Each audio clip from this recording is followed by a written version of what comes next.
Hey guys, ताज़ा खबरों के लिए लाल बटन दबा के सब्सक्राइब करें और तुरंत खबर पाने के लिए घंटी के बटन को दबाएं। रतनलाल सी बाफना ज्वेलर्स, जहां विश्वास की परंपरा है। नमस्कार, मैं हूं आनंद शर्मा और आप देख रहे हैं इंडिया आज तक समाचार। अगर आपने अभी तक हमारे चैनल को सब्सक्राइब नहीं किया है तो हमारे चैनल को सब्सक्राइब कर लीजिए, बेल आइकन के बटन को भी दबाइए ताकि नोटिफिकेशन आपको मिलती रहे। जलगांव शहर में अनअधिकृत जो बिल्डिंग्स हैं उनकी संख्या बहुत सारी हो गई है। ऐसा समझिए जिस भी बिल्डर को चांस मिलता है वो कुछ भी ऊटपटांग बना देता है। नकाशा जो है वो मंजूर करवाता कुछ और है, बनाता कुछ है, बेच देता है। उसके बाद जो भुर्दंड बैठता है वो बैठता है उस खरीदने वाले पर, क्योंकि खरीदने वाले को तो पता ही नहीं रहता कि आखिरकार चला क्या है। जो कुछ भी रहता है वो बिल्डर्स जो रहते हैं, काफी सारे बिल्डर्स ऐसे हैं जो इधर उधर कर ही लेते हैं। जलगांव शहर में पार्किंग की सबसे बड़ी समस्या है, लेकिन उसका हल बिल्कुल नहीं है। इतने सालों से मैं खुद 2014 से पार्किंग की समस्याओं के लिए, और बेसमेंट में पार्किंग है टावर चौक से लेके नेहरू चौक में के बीच में जितनी भी नई बिल्डिंग्स बनी है, इवन महानगर पालिका के ठीक सामने में जो बिल्डिंग बनी है उन सभी में बेसमेंट में पार्किंग थी। वहां पर जो है वो दुकानें बना दी गई है। इस बारे में आप माहिती के अधिकार में कुछ मांगिए, महानगर पालिका आपको देगी नहीं। क्यों? सिक्योरिटी रीजन बताएगी। सिक्योरिटी रीजन क्या है चीज का है? कोई आदमी अगर जानकारी मांग रहा है कि यहां नकाशे में क्या दिया गया था, पार्किंग थी या फिर वहां पर दुकानें बनाई गई है, तो उसके नीचे बम थोड़ी लगा देगा और जाके। कौन आदमी को जानकारी देनी है, किसको नहीं देनी है, ये भी तो देखना चाहिए। एक पत्रकार अगर जानकारी मांग रहा है माहिती के अधिकार में तो उनके रिप्लाई आते हैं कि ये जानकारियां हम नहीं दे सकते हैं, ये सिक्योरिटी रीजंस की वजह से इस कानून के तहत हम नहीं दे सकते हैं। ये सब एक नंबर का बहाना है। उप महापौर ने अभी हाल ही में इंटरव्यू दिया, उसके अंदर उप महापौर ने कहा कि नगर रचना विभाग जो है वो एक एक को बुला रही है, उनसे जानकारियां ले रही है, उनको नोटिस दे रही है, उनके इंटरव्यूज ले रही है, और क्या गलत है क्या सही।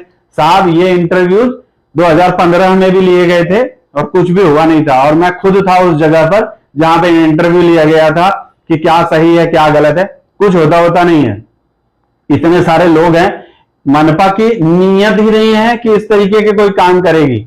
यहां पर जो कुछ भी होगा बस सेटलमेंट होगा और कुछ भी होता नहीं है, ऐसा लोग कहने लगे हैं। और लोग तो लगातार कहते आए हैं कि मनपा के लोग सिर्फ और सिर्फ सेटलमेंट करते हैं हर जगह।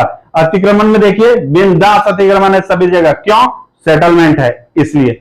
आप जहां भी देखेंगे जो कुछ भी गलत काम दिखता है मनपा का, सिर्फ गरीब ही दिखते हैं जिसके अतिक्रमण पे तुरंत हथौड़ा चला दिया जा सकता है। बाकी जो बड़े बड़े अतिक्रमण हैं, जो अमीरों के अतिक्रमण हैं, उनका कोई कुछ हाथ भी बिगाड़ नहीं सकता, कोई हाथ लगा नहीं सकता है। जितने भी राजनेता नेता हैं उनके काफी सारे अतिक्रमण होंगे, परिचितों के अतिक्रमण होंगे, कोई हाथ नहीं लगाता है उनको। ये लोग खुलेआम कहने लगे हैं। जब मैं लोगों से बात करता हूं तो लोग ये कहते हैं कि महानगर पालिका किसी काम की नहीं रही। जलगांव की महानगर पालिका सबसे भ्रष्ट महानगर पालिका है, जहां एक चपरासी से लेके तो जितने भी उच्च पदस्थ अधिकारी और लोग हैं वो सभी लोग भ्रष्टाचार से लिप्त हैं। लोगों के मुंह से ऐसी बात सुनकर हैरानी होती है, लेकिन ये है तो सच ही। गरीबों का अतिक्रमण आप जब चाहते हैं तब जाते हैं बुलडोजर लेके और तोड़ देते हैं। अमीरों के अतिक्रमण पे क्या, पूरा आपके सामने अतिक्रमण है, उसको तो हटाइए। उसके लिए आप मीटिंग्स लेते हैं, उसके लिए आप उनको बुलाते हैं और उनसे बातचीत करते हैं। और गरीबों के अतिक्रमण पे आप जब जहां चाहते हैं वहां दीवार तोड़ देते हैं, उनका ओटा तोड़ देते हैं, उनका घर गिरा देते हैं। उस वक्त आप लोगों को कोई मीटिंग्स की बात याद नहीं आती है। देखिए, जो करना है न्याय करना है। अगर आपको लगता है कि यही न्याय है तो सबके साथ समान कीजिए, वरना किसी के साथ कोई अन्याय मत कीजिए।